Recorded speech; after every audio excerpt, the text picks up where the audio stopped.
Grandma, will you be okay? Let's pray. Grandma is fighting hard. Up until yesterday, my mother-in-law, Sophia, was healthy, but she suffered a heart attack and collapsed. It was Clara, Sophia's granddaughter who lives with her at the in-laws' house, who found Sophia. In front of the intensive care unit, we prayed desperately, but our prayers were in vain, and Sophia passed away. Sophia had 4 children, including my husband, but they came to the in-laws' house the morning after Sophia had passed away. Despite feeling distrustful towards them, we somehow managed to get through the funeral. And then, a week after the funeral, just as daily life was starting to return to normal and I had sent our 2 children off to elementary school and kindergarten and was watering the flowers in the garden, the mailman came. Among the few postcards handed to me, there was a slightly thick envelope. What could this be? The address was written in a familiar handwriting, and to my surprise, the sender was Sophia. I rushed inside the house, shocked. Taking a deep breath, I opened the envelope, and inside, there was a letter and something else. Please read this without letting the children know.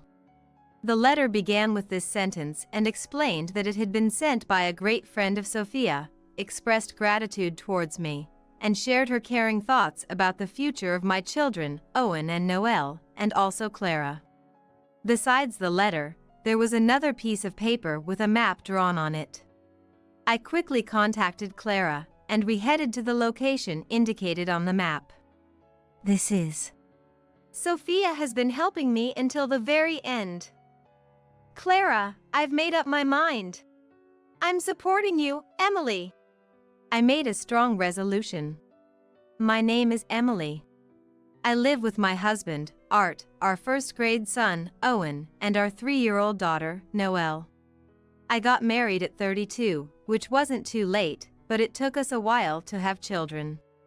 I still remember how overjoyed I was when I finally became pregnant at 37.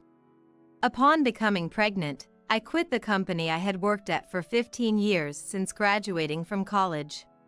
My colleagues were sad to see me go, but as I had been leading a team and working overtime daily, I couldn't see myself continuing to work while raising a child. I wanted to cherish the time with the child who had finally come into our lives. However, I also felt like quitting work would mean being left behind by society, making it hard to make up my mind. When the kids go to kindergarten and you have some time, you could work a bit at our place. It's easier to accommodate sudden pickups since you're family. It was these words from Sophia, who ran a bakery, that helped me decide to quit my job. Sophia lost her husband at a young age and raised 4 children on her own, a pro mom. Sophia, isn't this bread a bit too big? It's a hit. Eat up and work hard in the afternoon. She didn't sweat the small stuff. But she was more sensitive to others' feelings than anyone. When I was feeling down about not getting pregnant, she said, "Look ahead." That's right. Stop by the store before work starting tomorrow. From the next day, she began giving me sandwiches every day, knowing I had been settling for protein bars for lunch due to my busy schedule. Eat properly. Being healthy is what's important. She never said it outright, but she was looking out for me, trying to get my body in a better condition for pregnancy. My sister-in-law Charlie, Lana, and brother-in-law Paul had all married and had children early, and by this time, Sophia already had 11 grandchildren. Moreover, she lived with Charlie and her 3 children who had moved back home after a divorce, and the Lana and Paul families lived nearby. Sophia, who could see her 11 grandchildren anytime she wished, must have been satisfied. Yet, she cried tears of joy for my pregnancy and birth. I have always, and still do, place my absolute trust in her. 7 years into being a housewife and with Noelle starting kindergarten, I decided to work at Sophia's bakery. Sophia, listen to this. Owen broke his umbrella again on his way home. While doing the dishes, I vented to Sophia about my children breaking 2 umbrellas in a few months. I was very upset, but Sophia seemed unfazed by the story. It wasn't because a friend was being mean, right? No. He said he and a friend were competing to see who could dig deeper into the ground with their umbrellas. Having a competitive spirit is good. Plus, now he knows umbrellas aren't for digging. Seeing Sophia laugh, I couldn't help but laugh as well. Yesterday's anger and unresolved feelings faded away. A mother should have this much leeway, I guess. Being with Sophia, I keep finding points to learn from. She was my ideal of a mother. By the way, Sophia, do you have any plans for this coming Sunday? Nothing at all. Everyone's busy, you know. Sophia looked a bit sad. The grandchildren living with her and those nearby are all middle school age or older now. Busy with clubs and hanging out with friends, they don't pay much attention to her. So, Owen wants to go to a family restaurant. How about we go together? I'd be happy to see Owen and Noelle. Thanks for always inviting me. Sophia smiled happily. Sophia adores Owen and Noelle very much. The kids are very fond of her, too. Ideally, I'd like to take the kids to visit the in-laws' house more often, but since Charlie lives there, it's not easy to just drop by. Even so, there's no parking at our place if she were to visit us. Art and I decided to invite Sophia out every 2 weeks or so for a meal or an outing to ensure the kids could spend time with their beloved grandmother. Eager to sit next to their favorite grandma, the kids compete for the seat next to Sophia every time.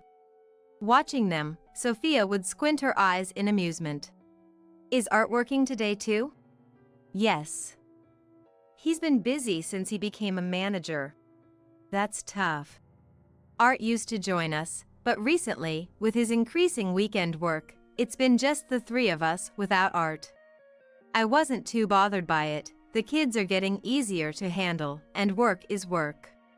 However, I was concerned about the somewhat lonely look Sophia would sometimes show. Next time, I'll check Art's off days before inviting you. Sophia shook her head, smiling. Don't worry about it. I'm really happy just to be with you all. Saying that, she took a small box out of her bag. Sophia smiled and carefully opened the box. This is my treasure box.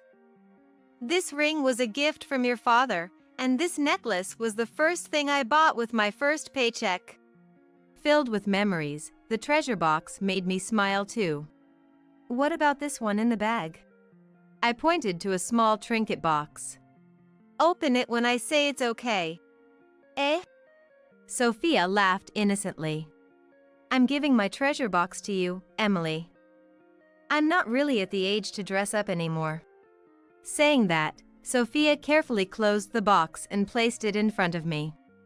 But such important things. I want you to have them. To my dear daughter. Sophia's words deeply touched me. I'll take good care of it, Sophia. Smiling, Sophia gently hugged Owen sitting next to her. It's not fair, only Owen. Grandma, hug Noelle too. I'll give you a hug when we go outside later.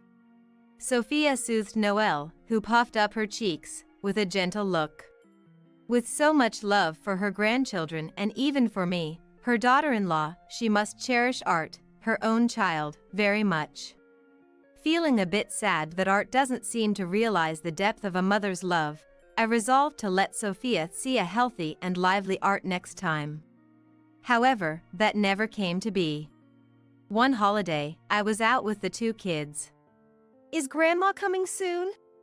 We had invited Sophia, but she had an appointment at the hairdresser in the morning, so we planned to meet at the restaurant for lunch. Owen and Noelle were waiting for Sophia's arrival in front of the restaurant. But Sophia didn't show up at the agreed time. I tried calling her several times, but she didn't answer. Professionally, Sophia always made it a point to answer the phone within 3 rings. It was a habit ingrained in her, and she would answer within 3 rings even outside of the bakery. Yet, today, she didn't pick up even after 10 rings. Being as reliable as she is, if she were delayed at the hairdresser, she would definitely let us know. What could have happened? I started to worry. Even after waiting 30 minutes, Sophia didn't show up, and she still wasn't answering her phone. Are we still waiting? I'm hungry. Me too. I want to eat soon. The kids were getting cranky from hunger, but I hesitated to go into the restaurant without Sophia. Have some gummies for now. Let's wait a little longer for Grandma. I handed out gummies to the kids and pondered. Could something have happened? Maybe I should check the in-laws' house. Then, my phone rang. Clara? The caller ID showed not Sophia but Clara, Charlie's youngest daughter. Hello, Clara, good timing. Is Grandma there? Emily, Clara, what happened? I asked if Sophia was at home, but Clara, on the other end of the phone, seemed to be crying and had trouble speaking. Grandma's collapsed. Emily, what do I do? I could hear Clara's voice trembling weakly. Sophia has? It can't be true, can it? I was at a loss for words. It sounded like Clara was panicking, with her sobs coming through the phone. I tried to calm her down. It's okay. Take a deep breath. I was honestly very shaken, but I knew as an adult, I couldn't afford to panic. I gripped the shaking phone tightly. Where did Grandma collapse? At the entrance. I'll call an ambulance right away. Stay by her side. We'll be there as soon as we can. After hanging up, I immediately called for an ambulance to the in-laws' house. Is Grandma sick? The kids looked at me anxiously. It seems so. Let's go to Grandma's place now. I took the kids' hands and headed for the parking lot. On the way, I stopped by a convenience store to buy hot dogs so the hungry kids could eat something in the car. Grandma likes cheese. Saying that, Owen confidently picked up a hot dog for Sophia. I'll share this chocolate with Grandma. Noelle innocently tossed some candy into the basket. Sophia, please wake up. For these kids, you have to pull through. I fervently hoped. On our way to the in-laws' house, I received a call from Clara, telling me Sophia was being transported to the university hospital. We rushed to the hospital. Upon arrival, Clara was sitting alone, hunched over in front of the ICU. Clara. Emily. As she looked up, tears streamed down Clara's face one after another. You did well on your own. It's okay now. I sat next to Clara and rubbed her back. After calming down a bit, Clara shared what happened when she found Sophia. Clara, a senior in high school, was supposed to go to her club activity in the morning. She returned home before noon, tried to unlock the front door, but found it already open. Feeling suspicious yet proceeding, she opened the door to find Sophia had collapsed. I'm sorry for calling out of the blue. Mom, Dylan, Mona, no one answered their phones. Emily, you were the only one I could turn to. Clara said, looking apologetic. No, thank you for calling. We had plans to meet Grandma for lunch. She didn't show up, and we couldn't get in touch with her, so we were worried. But to think she had collapsed. I regretted not heading to the in-laws' house immediately when we couldn't contact her. Then, hospital staff approached us. They informed us that Sophia had suffered a myocardial infarction. Her condition was critical when she was brought in, and while they were doing their best, there was no guarantee she would survive. We need to inform everyone. Clara and I attempted to contact family members, but no one answered their phones. Why isn't anyone answering at a time like this? I was frustrated that even Art was unreachable. Lately, Art had been not only working on weekends but also coming home late on weekdays. He often came back slightly drunk, claiming it was for work socials or to cheer up his subordinates, but it was clear he had been neglecting his family. Sophia wanted to see you. I get it, I'll make sure to join next time. Despite saying that, Art would leave the house saying work came up even on his days off. Work or family, which is more important? This incident occurred while I harbored unresolved feelings towards Art. Sophia is in critical condition and needs your attention immediately. Please contact us as soon as possible. I sent this message but received no replies from Sophia or any of the siblings. Do Charlie, Dylan, and Mona always not answer like this? I asked, and Clara nodded. My family, they're all very independent. It's always been just Grandma and me for dinner. Is that so? I had no idea. Sophia never mentioned such things to me. According to Clara, Charlie hardly ever took care of the house and often disappeared when the kids were young. Sophia had repeatedly reprimanded Charlie for such behavior. You're the mother of 3 kids. But Mom, you're better at housework and childcare than I am. Well, I raised 4 kids. Of course I am. But you'll get better at it day by day if you keep at it every day. Sophia tried to make Charlie act more motherly, but Charlie remained unchanged, prioritizing herself first, going out whenever she liked, and returning home whenever she pleased. Thus, Sophia, while working, always managed to take care of Clara and her siblings with a smile, without fail. However, having grown up seeing such a mother, Clara's siblings now do not feel grateful towards Sophia, leaving all household tasks to her and living as they please.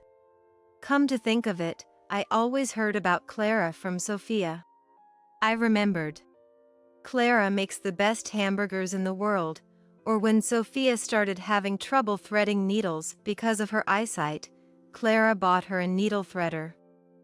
Grandma always talked about Clara with a smile. Hearing my story, tears welled up in Clara's eyes again. Will Grandma be okay? Let's pray. Grandma is fighting hard. But despite our hopes, Sophia passed away. Looking at Sophia lying on the bed, she seemed to be just sleeping with her usual gentle expression. Grandma, we brought you a hot dog. Let's share this chocolate together. The kids, mistaking her for sleeping, spoke to Sophia. Grandma won't wake up anymore. She's gone to heaven. Where is heaven? Is it a nice place? It's a very nice place. Grandma must be happy there, meeting Grandpa. I mulled over my own words. Yes, Sophia must have finally met the husband she longed to see. I hoped they would enjoy their time together now. Thinking this, I found myself unable to cry. After receiving explanations from the hospital and discussing next steps, we headed to the in-laws' house to prepare for the funeral. Despite it being late, no one was at the in-laws' house. In the kitchen, dinner was prepared. Probably stew for dinner. Enough for a family of 5.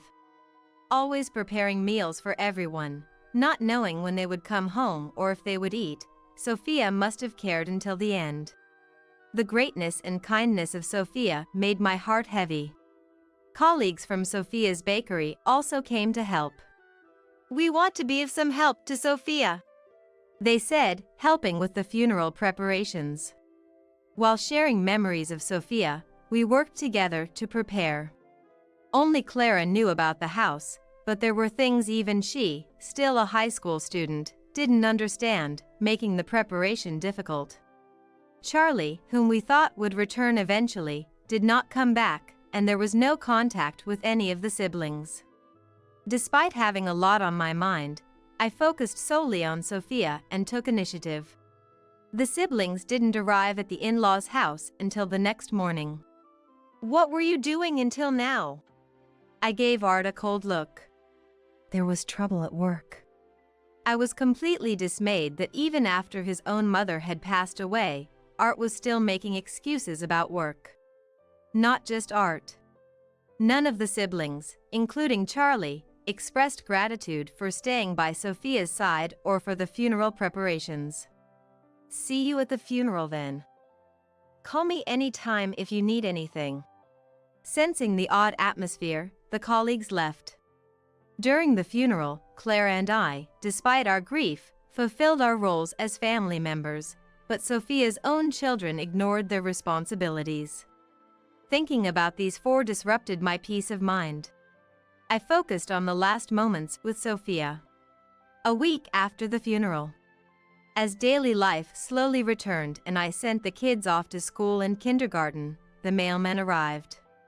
Among a few postcards, there was a slightly thick envelope. What could this be? The handwriting on the address was familiar, and to my surprise, the sender was Sophia. I rushed inside the house, shocked. Taking a deep breath, I opened the envelope, and inside was a letter and something else. Please read this without letting the kids notice. The letter started with this sentence, explaining it was sent by a dear friend of Sophia, expressing gratitude towards me, and her caring thoughts for the future of Owen, Noelle, and Clara. Besides the letter, there was another piece of paper with a map drawn on it. I quickly contacted Clara and headed to the location indicated on the map. This is. Sophia has been helping me until the very end. Clara, I've made up my mind. I'll support you, Emily. I made a firm resolution. A month later, we were called to the in-laws' house by a lawyer. Besides us, Charlie's family, Lana's family, and Paul's family were also gathered there. It turned out that Sophia had prepared a will during her lifetime and entrusted it to the lawyer. The will given by the lawyer stated, divide everything equally among Charlie, Art, Lana, and Paul into 4 parts. I thought I might as well go upstairs and take care of the kids since I'm not involved. Just as I was about to stand up, I heard unbelievable words. Annoying as she was, it's good she left us an inheritance. The speaker was Art. Really, putting up with her was worth it. The 4 of them mocked Sophia. At that moment, my anger reached its peak. I don't want anything to do with you anymore. And that includes you. Saying so, I slammed the pre-filled divorce papers on the table. The room fell silent. What's this all of a sudden? It's thanks to my working that you all can live, you know. Art glared at me, but I glared back without backing down. Working late on weekends and evenings was for affairs, wasn't it? I have proof. Saying so, I spread out the infidelity investigation report on the table. Actually, the letter from Sophia included a key to a coin locker at the location marked on the map. When Clara and I opened the coin locker, we found the infidelity investigation report on Art. Sophia must have felt something was off with Art's recent work on weekends. This must be a mother's intuition. Sophia had secretly hired a detective agency to gather evidence of Art's affairs. I was really taken aback because I hadn't suspected infidelity at all. I don't need the inheritance or alimony, just sign the divorce papers now. And never involve yourself with me or the kids again. I raised my voice, not wanting to stay with someone who neglects his family any longer. Art momentarily grimaced, but then laughed. Fine by me. I'll get to use Grandma's inheritance money all by myself. Convenient. Saying so, he signed the divorce papers without hesitation. You should get that promise in writing, since we have a lawyer here. Clara's voice came from the side. Right. Saying you don't want alimony now, but I can see you coming back crying about it later. Just like my daughter. Charlie praised Clara. Clara was trying to give me advice, but I decided to have the lawyer draft a document detailing the divorce restrictions without retorting. After finishing the discussion about the divorce, I left the in-laws' house with the kids. On my way out, I asked, "The things I received from Sophia during her lifetime aren't part of the inheritance, right? Can I keep them as mementos? Like that jewelry box full of junk?" "Feel free to take whatever."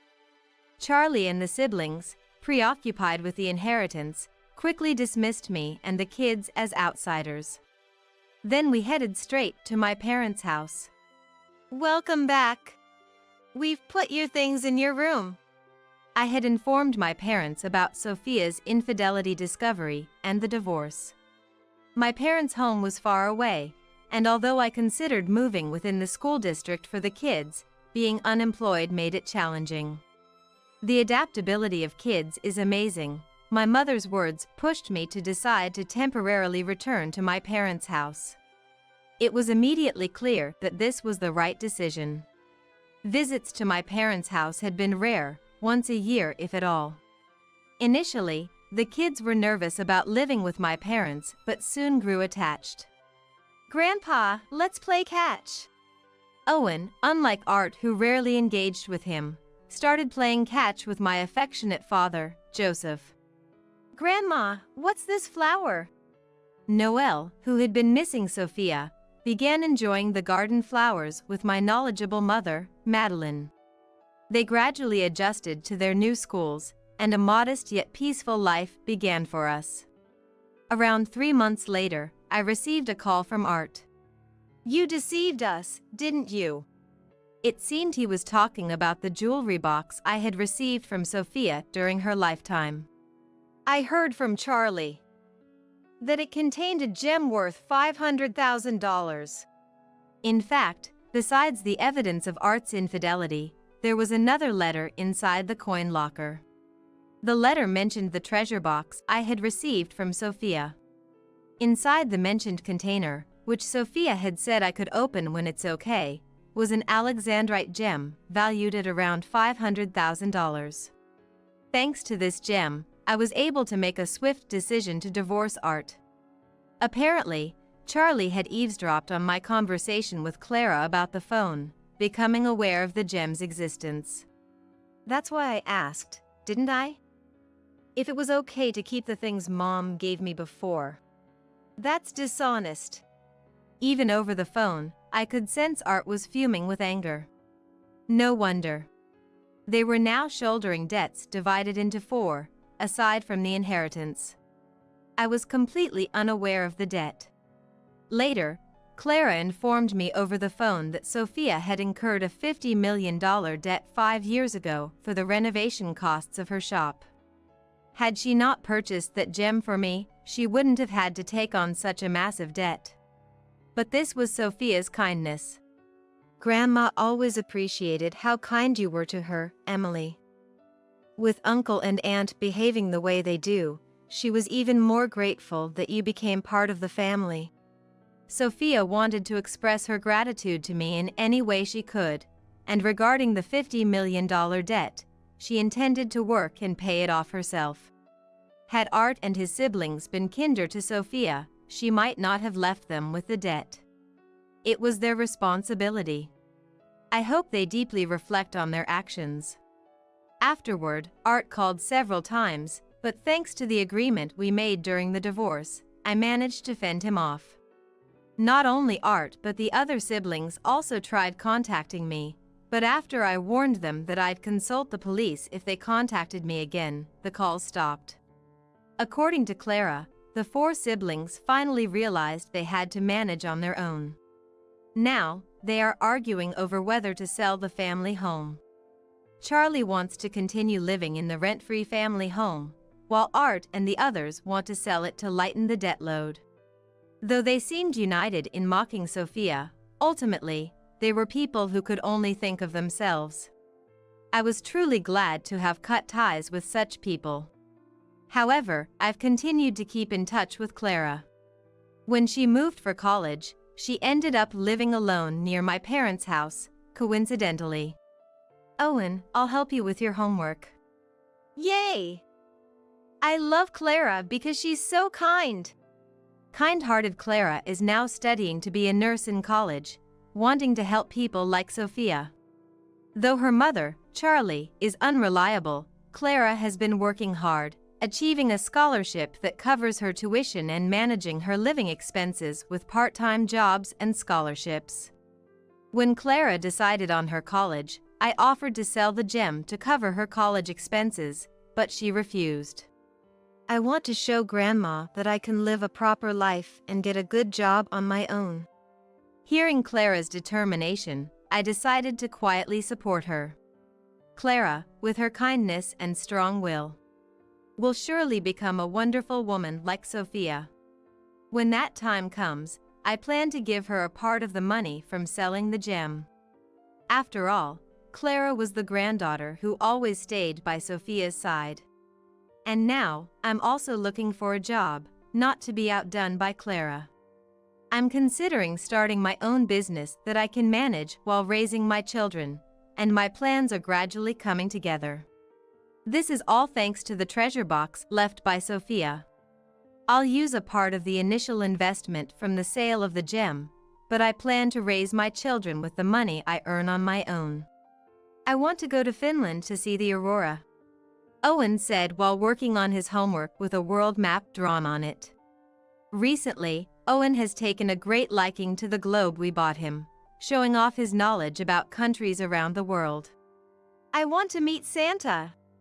I'd like somewhere warm, like Thailand.